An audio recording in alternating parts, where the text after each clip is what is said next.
So there's the trainee program guide, and that's the book I've written.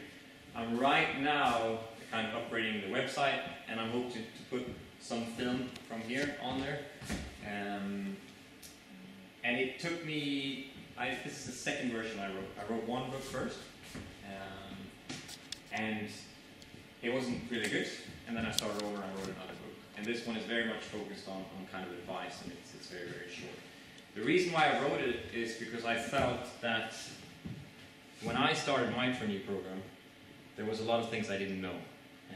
And I felt if I could have read something like this, wow, I could have gotten a lot more out of it. I got a lot out of it, but I could have got even more out of it if I had taken this advice beforehand. So basically, I joined this trainee program in 2006. We were 31 graduates from all over Europe, 40 nationalities. And I remember coming in to the induction week, listening to the CEO of the company saying, there's so much opportunity out there with an American accent, and my biggest challenge within the next 2 years is to hire 10,000 people. 2 years later, we've gone from 80,000 to less than 40,000 actually, and then we've gone up again. So I spent time in Bedford Build Centre, 1 hour north of London, driving a forklift, carrying bags of cement, really working from the floor, really thinking at times, why did I get that SEMS double degree? I'm driving a forklift here. It's really just for 1 or 2 months, and you learn a lot about the business. You're going to be working for 40, 50, 60 years for a long, long time. So that time that you spend down there is very, very valuable. I spent time there. I spent time inside the counter, selling to customers, meeting some really interesting customers, seeing things that went on that you would never know once you get up to a function or higher up in a company, of small system errors that could cost the company quite a lot of money. Because you, as a trainee, you'll typically both think about what's at hand, but you'll also have the bigger picture in mind. One of the things that I saw was that we would be working across before the screens, because the system was quite slow, an old legacy green system, and we would put in the order and click enter, enter, enter, enter, and all of a sudden, if the order was below £10, it would be popped up to £10. So if they were buying something for £3, we would print out a ticket and they would have to pay 10 for it, and they would never accept it, so we would do a credit note.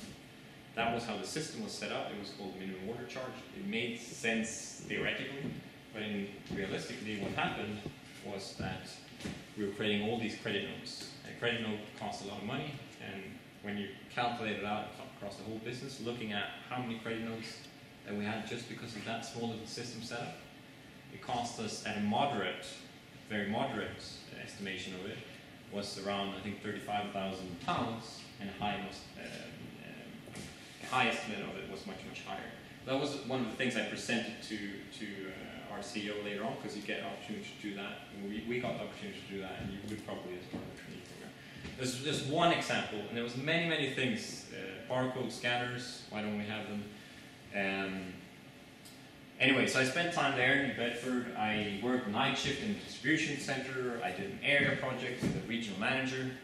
I traveled around in East Anglia, working on stock production, and ended up presenting after 9 months for the CEO of Europe, which was a fun experience. Then I went to the US, spent a year and a half in Philadelphia. This was during the crisis, so I came there and sales were booming, and we were working long, long shifts, 10, 11, 12 hours in the warehouse, 30 degrees Celsius heat. Again, I was thinking, why did I get that double degree? I'm sitting here in, I'm not even in Philadelphia. I'm 40 minutes outside the city in this place here, very, very far out. It's sweating. I'm losing weight. I don't have a lot of weight to begin with. What am I doing here? And then I got to know a lot of interesting characters, people I would never have gotten to know if I just started work at a corporate head office. again, I did a lot of experiences, because very quickly the crisis came. And when I moved to Philadelphia, we had 360 employees in the network. And when I left, we had less than 180. People were being let go. And in the US, you talk about A, B, and C players, very crude like that.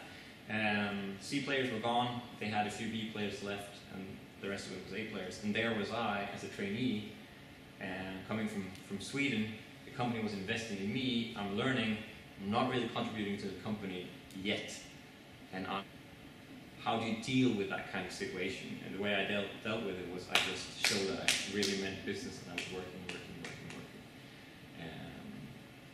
So after that, that was the trainee program that I participated in, and we'll go through the book. I might take some examples later on. And then I worked in IT in Aarhus. There was no jobs when I came back really anywhere else but a dark corner of Jutland.